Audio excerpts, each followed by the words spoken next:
ደግሞ ሌላ ጨዋታ ጀመርክ አንተ ውሻ። ግሬዶ ካላመንክ ግደለኝ፣ ግን ከዚህ በኋላ ወንድምን ስትፈልግ ትኖራታለህ እንጂ ወንድሜ በህይወት አለ እያልኩሽ እኮ ነው። ዜማ ደስ አይልም? አንዴ ተረጋጋሉል። ለመደሰት አትቸኩል። ማለት ሊሆን ይችላል ወንድምህ በህይወት ካለ እሺ፣ የት ነው ነገር ወጥመድ ነው። እሺ በህይወት አልነገረህም ነው አላልኩህም? ተረጋጋ። ናቲ በህይወት ፈልገዋለን።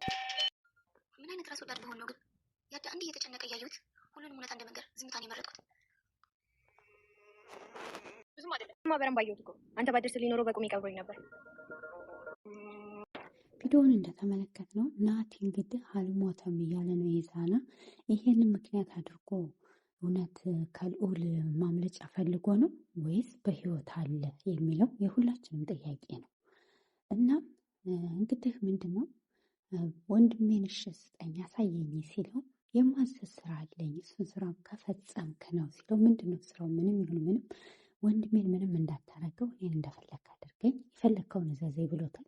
እሱ ምንድነው ያዘዘው? ያንንማ እድልን ከምድረ ገጽ ታጠፋታለህ ወይም ትገላታለህ፣ እድልን ትገልልኛለህ ወንድምህን በህይወት ማግኘት ከፈለክ ብሎታል። እስከዛው ድረስ እኔ የምልህን ነገር ታደርጋለህ፣ ስትል መጠመጥ ማየት ደስ ይላል ብሎ ወንድነቱን አሳይቶ በቦክስ መቶት ሂዷል ማለት ነው። እኔ በምፈልግ ሰዓት እደውልልሃለሁ ብሎ እሱም እንግዲህ ልዑልም ደስ ብሎት ለዜማዬ ደውሎ ዜማን አግኝቷት ዜማዬ ናቲ እኮ በህይወት አለ ሲላት ደስም አላላትም። ለምን አልተደሰትሽም ሲላት ይሄ ወጥመድ ነው እንጂ ናቲ ካለ የት ነው? ስለዚህ ናቲ የለም፣ ወጥመድ ውስጥ እያጠመዱ ነው ያሉት። ስለዚህ ተጠንቀቅ፣ የምናደርገውን ነገር በጥንቃቄ ማድረግ አለብን ብላለች። እድልም እንግዲህ ሶስተኛው አካል ተብሎ የማይታወቀው ድብቁ ሰውዬ ደውሎ ለምንድን ነው የደወልከው ስትለው እሷም እንግዲህ ያው ምን ነው ዛሬ ደግሞ ጀግና ሆነሻል እያላት ነው ማለት ነው። ጀግና የሆንሽው እንደዚህ ሆነሽ እኔን ማናገርሽ በጣም ደፋር ነሽ አላት። እሷም አዎ ደፋር ነኝ፣ ምን ላድርግ ካለሁበት ሁኔታ አይበልጥም ብላ መልስ ሰጥተዋለች ማለት ነው። እኔን እያወራሽ እንደዚህ አይነት ነገር በመናገርሽ በጣም ጀግና ነሽ አላት። በቃ እሷም ካሁን በኋላ ምንም የምፈራው ነገርና የማጣው ነገር የለም፣ ተያይዘን ሁላችንም ገደል እንገባለን አለችው። እሱም እንግዳማ ይሄ ከሆነ ጥሩ ነገር ብሎ ስልኩን ዘግቶባታል። ሰላም ጤና ይስጥልኝ የቻናሌ ቤተሰቦች፣ እንኳን ደህና መጣችሁ። ለዚህ ቻናል አዲስ ከሆኑ ላይክ፣ ሰብስክራይብ፣ ሸር እያደረጋችሁ ቤተሰብ ሁኑ። ለምታበረታቱ ከልብ አመሰግናለሁኝ። ሁላችሁም በያላችሁበት ሰላማችሁ ብዙ ትረፍረፍ ይበል እያልኩኝ ቪዲዮውን እስከ መጨረሻው እንድትከታተሉ በትህትና ጠይቃለሁ። ዛሬ እንግዲህ ተወዳጁን ዜማዬን ቀጣዩን ክፍል ይዤላችሁ መጥቻለሁ። አጓጊ ሆኖ የነበረውን እንግዲህ ዜማዬ በህይወት በመኖሯ ሁላችንም ተደስተናል። ናቲም ደግሞ እንግዲህ በህይወት አለ ተብሏል። እስካሁን ራሱን ገልጾ አላሳየንም። ነገር ግን ካለም በጣም ድምቀት ነው፣ የዜማ የድራማ ድምቀት ስለሆነ እንግዲህ ተስፋ አለን በህይወት እንደሚኖር ማለት ነው። እና እንግዲህ ምንድነው ዛሬ የዛሬው ክፍላችን ኤዛና እንግዲህ ናቲ አለ በህይወት ብሎ ልዑል እንዳገለው አድርጓል። ይህንን ያደረገው ደግሞ እውነት ናቲ በህይወት ኑሮ ነው ወይስ ሳይኖር ነው የሚለው ነገር አነጋጋሪ ሆኗል ማለት ነው። እና እንግዲህ ልዑልም እሺ ችግር የለም ካለ ወንድሜን ስጠኝና አንዴ እኳን ልየው፣ ስለዚህ እኔ የምትፈልገውን ነገር አደርግልሃለሁ፣ እኔን ውሰድ ብሎታል። እሱም ደግሞ እኔ የምልህን ታደርጋለህ እንጂ እኔ ምንም ነገር የምፈልገው ነገር የለም፣ አንተ ምን ታደርግልኛል? አመንክም አላመንክም ያ ያንተ ችግር ነው። ስለዚህ ወንድምን ማየት ወይም ማግኘት ከፈለግ እኔን አንድም ነገር እንድትነካኝ አልፈልግም ብሎታል። እሺ ብሎ ልዑልም እንግዲህ የምትፈልገውን አደርጋለሁ ምንም ቢሆን ምንም ብሏል።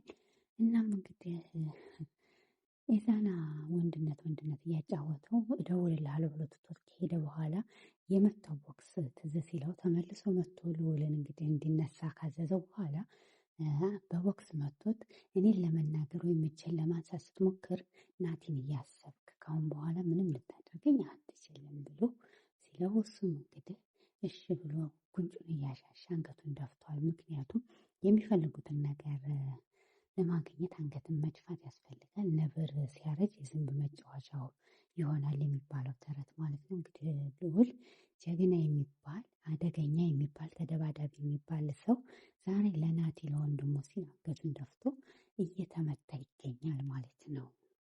እናም እንግዲህ ልዑል ለዜማ እየደውሎላት እንዲገናኙ ቀጥሯት ነበር። ከተገናኙ በኋላ ያው ናቲ እንዳለ በህይወት ሲነግራት ብዙ ደስተኛ አልነበረችም። እሱም እንዴት ነው ወንድሜ ተገኘ እያልኩሽ እኮ ነው ዜማዬ ለምን አትደሰችም ሲላት ደስም አላለኝም። ምክንያቱም ይሄ የነሱ ወጥመድ ነው፣ የነዛ ክፋተኞች ርጉሞች የነሱ ነው። ስለዚህ አትመን ስትለው ማን ነገረ ስትለው ኢዛና እኔ ነገረኝ አላት። ይሄ ነገር ወጥመድ እያስገቡ ስለሆነ ጥንቃቄ ማድረግ አለብህ ብለዋለች። እሱም ምንም ይሁን ምንም እንትን ማለት አለብኝ መሞከር አለብኝ የእድሌን ቻንሴ ነው ሲላት እና ምንድነው እሺ ቆይ ናቲ ያለበት ቦታ እንዲወስድ ምን አለ ስትለው እሱም እንግዲህ የማዘዝ ስራ አለኝ ያንን ስራ ከሰራ በኋላ እንትን እልሃለሁኝ ወንድምን አሳያለሁ ብሎኛል አለ። እሷም እንግዲህ የምናደርገውን ነገር በጥንቃቄ ብቻን እንዳታደርግ በጣም የሚያስፈሩ ስለሆኑ አደገኛ ናቸው፣ ወጥመድ እያስገቡ ነው እና መጠንቀቅ አለብህ አይመስለኝም ቢኖር ኖሮ እስካሁን እናገኘው ነበረ ብላ ነግረዋለች ማለት ነው።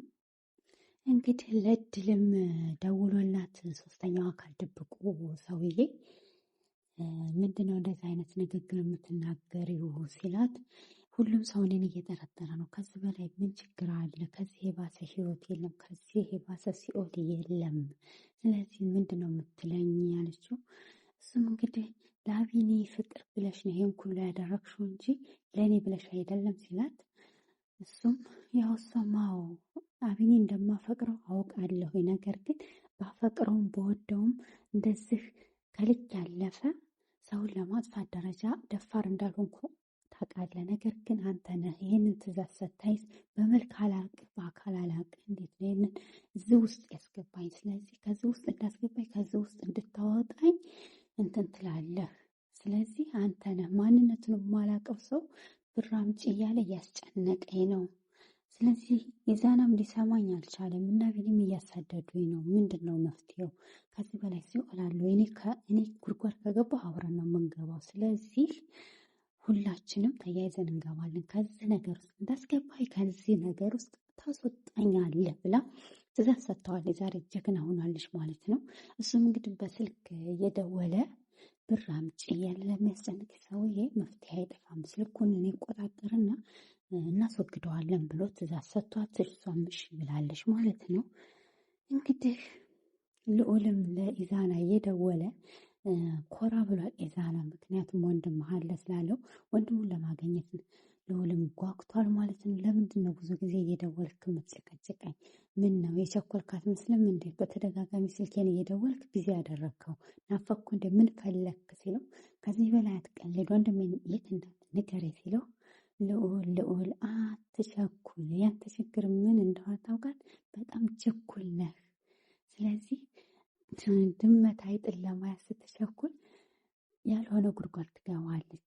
ስለዚህ አትቸኩል ብሎ ዘጋበት ስልኩን ማለት ነው። እናም እንግዲህ ተመልሶ ደወለለት። ምን ነው ናፈኩ እንዳለው በድጋሚ መጀመሪያ የማዘን ስራ ትሰራለህ፣ ከዛ ወንድሜ የት እንዳለ እነግርሃለሁ፣ ስራው ምን እንደሆነ ታውቃለህ፣ አስቤ እነግርሃለሁኝ። ስለዚህ ተረጋጋ፣ አትጩህ እያለ እየለመነው ነው ልዑል ማለት ነው። የፈለግከውን ነገር እሰራልሃለሁ፣ ግን ወንድሜ የት እንዳለ በህይወት መኖሩ የሚያረጋግጥ አንድ መረጃ እንድትሰጠኝ እፈልጋለሁኝ። ስለዚህ እባክህን ብሎ ለመነው። አንበሳ ሲያረጅ ዝም በመጫወቻ ይሆናል። የዛን እንግዲህ ተራው የሱ ሆኖ ልዑልን እየተጫወተበት ነው ያለው።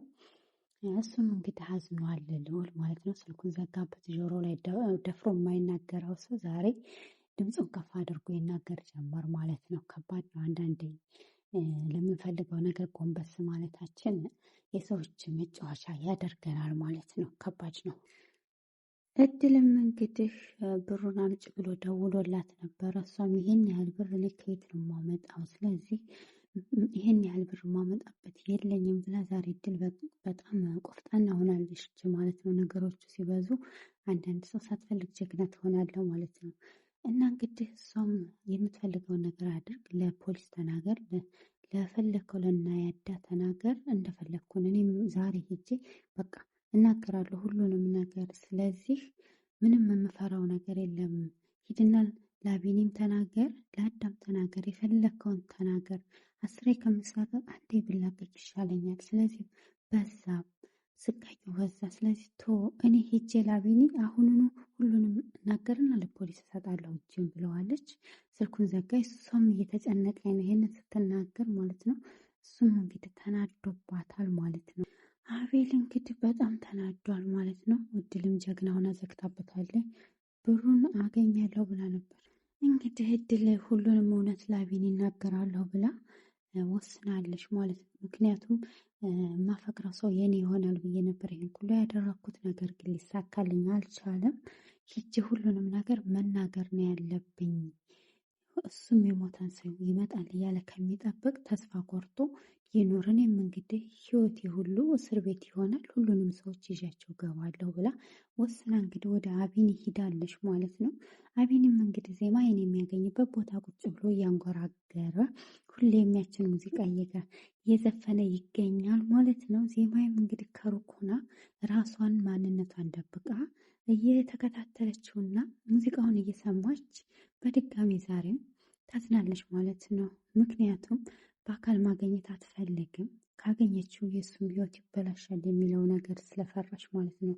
እንግዲህ ይሄ ሶስተኛው አካል እና ቢኒ ምንም አያረጉሽም፣ ካሁን በኋላ እኔ የሆነ ነገር እንዳይከታተልሽ የሆነ ስራ ቢዚ ያደርጋቸዋለሁ፣ ሀሳብ ሰጣቸዋለሁ ብሎ ስላዘዘ ይሄንን ስለተማመነች በጣም ደስ ብሏታል ማለት ነው። እድልም እንግዲህ ሁሉን ነገር አስባ እንግዲህ እሱ የሚሰጠኝን ቅጣት እቀበላለሁ እና ሂጄ መናገር ፈልጋለሁ ሁሉንም ነገር ብላ አስባ ወደ እሱ መንገድ ቀጥላለች። እንደ አጋጣሚ ሆና ልዑልን ስታገኘው ደነገጠ። እንግዲህ ዜማዬን እዛ እየዘፈነ ያለ ከሩቅ ሆና ስታይ እድል አይታት ነበር ማለት ነው። ማናት አቢኒን የምትከታተል ወይስ ያኛው ሶስተኛው አካል እንድትከታተለው ልኳት ነው ወይስ ማናት ብላ ዜማዬን ከሩቅ አይታት ለማየት ወደ እሷ ስትሄድ ልዑል እንግዲህ እንዳጋጣሚ ሆኖ ተከተላት ማለት ነው። ከሩቅ አይቷት ነበር ልዑልም ወደ እድል ወደ ዜማ ስትሄድ እሱን ተከተላት ማለት ነው። ስለዚህ ልዑል የሆነ ነገር ብሎ ፈጥሮ አቋረጣት ማለት ነው። ነገኛ ነው እንግዲህ ልዑል ታውቃላችሁ፣ ከሩቅ ከየት መጣ ሳይባል እንደ መንፈስ ድንገት መጥቶ መንገዷን አቋረጣት ማለት ነው። እዚህ እንዴት መጣህ አለችው። እንዴት እዚህ መምጣት ክልክል ነበር እንዴ? እዚህ አይቼህ አላውቅም ብዬ ነው። ስለዚህ እንዴት እዚህ ልትመጣ ቻልክ ስትለው እሱማ እኔም አይቼሽ አላውቅም፣ አንቺ ምን ልታረጊ መጣሽ እዚህ ሲላት አይ ዝም ብዬ አለችው። እሷም ሰፈሬ ወደዚህ ስለነበር ግን ትንሽ አየር ልውሰድ ብዬ ነው አለችው። እሱም እንግዲህ አይ ጥሩ ነው እኔም አየር ልወስድ ነው አላት። እና ምንድን ነው ምን አዲስ ነገር አለ ሲላት ስለምኑ ስትለው ስለ ወንድሜ አላት። እሱንማ ኢዛናን ሰጥቼ ነበር ለቀኸዋል፣ ምክንያቱም እሱ ነው ወንድሜን የገደለው ብያለሁ፣ ኢዛናን ጠይቀው ለምን ለቀከው ብላ እድል ስትለው እንግዲህ እሱም እድልን በወሬ ሲይዝ ዜማዬ በዚህ መሀል ሹልክ ብላ ሂዳለች ማለት ነው። ሳታገኛት ብታገኛት ኖሮ ነገሮች ይበላሹ ነበር። ዜማዬም ሶስተኛውን አካል ለማወቅ ብላ እንደዚህ የደከመችበት ነገር ከንቱ ይሆን ነበረ። ልዑል እንግዲህ አድኗታል ማለት ነው። የትም አይሄድም፣ ዞሮ ዞሮ አገኘዋለሁ፣ ግን እርግጠኛ ነሽ ወንድሜን የሆነ ነገር ማድረጉን ሲላት መግደሉን ማለት ነው ስትለው አይ አይደለም ወንድሜ አልሞተም በህይወት አለ ሲላት እንዴት አወቅ አልሞተም ስትል እሱን ታየውና ኢዛና እርግጠኛ ስለ ወንድሜ ነግሮሽ አያውቅም ሲላት ማለት ምንድን አልገባኝም ብላ ደነገጠች ማለት ነው። ወንድሜ የት እንዳረገውና ምን እንዳረገው ነግሮሽ አያውቅም ወይ ሲላት እኔ ምንም ነግሮኝ አያውቅም፣ ዛሬ ግን አወራር ወንድም እርግጠኛ በህይወት መኖሩን እርግጠኛ የሆንክ ትመስላለህ፣ ስለዚህ ግራ እያጋባኝ ነው ስትለው ከሆነ ጥሩ አለችው። እና ወንድምህ ግን ብቻ ብላ ዝም አለች። እሺ ወዴት እየሄድሽ ነው ሲላት አይ ወደዚህ ነኝ ስትል አይ ወደዚህ እየሄድሽ አልነበር እንዴት? አይ የሆነ የረሳሁት ዕቃ ስለነበር ሂጅ ላምጣ ብላ ደንግጣ ትታው ሄዳለች ማለት ነው። ያዳ እንግዲህ የኔ ፍቅር ምን አስጨነቀሽ ነው እያላት ነበረ። እሷም ምንም አላስጨነቀኝም ብላ ጮኸችበት። እየጮሽብኝ እኮ ነው ገብቶሻል ሲላት እኔ አልጮህኩብም ስላልሰማሄ ነው ብላ በጣም አዘነች ማለት ነው። እንግዲህ ልዑልም ዜማን በድጋሚ አግኝቷ ዜማ የዛሬ ጉድ ሆነን ነበር፣ ድል አይታሽ ኑሮ ሁሉ ነገር ይከስር ነበር። ይሄን ያህል የለፋንበትን እንትን እንዲሁ ቀርቶ ነበር። መጠንቀቅ አለን። እንደዚህ የለፋንበትን ሁሉ ገደል ከተሹ ነበረ። ድል ካየችሽ ማለት ሁሉ ነገር ተበላሸ። ስለዚህ ጥንቃቄ አድርጊ፣ በቃ አትውጭ ከቤት ብሏት፣ እሺ ጥንቃቄ አደርጋለሁ ያለች ነገር አለ ወይ ስትለው አይ ምንም ያለች ነገር የለም አላት። እሷ መሰሪ ናት አለችው። የዛና ግን ትንሽ የዋህ ይመስላል። እሱ ፊንጫና ጠማ አላት። እንግዲህ እሷ እኮ አረመኔ ናት፣ ከነ ነፍሴ የቀበረችኝ እኮ ጨካኝ ናት ብላ አስታወሰች፣ ከነ ነፍሷ እንዴት እንደቀበረቻት እና ያው እንግዲህ ልዑል መጥቶ ህይወቷን እንዳተረፋት አስታውሳለች ማለት ነው። እና አንዳንዴ ክፉ ነገሮች አይረሱም፣ ጥሩ ነገሮች ሊረሱ ይችላሉ። ሁላችሁንም እወዳችኋለሁኝ፣ አከብራችኋለሁኝ። ስለነበረን ቆይታ እወዳችኋለሁ። መልካም ቆይታ። ቀጣዩን ክፍል ይዘንላችሁ እስከምንመጣ በያላችሁበት ሰላማችሁ ብዙ ትርፍ ይበልልኝ።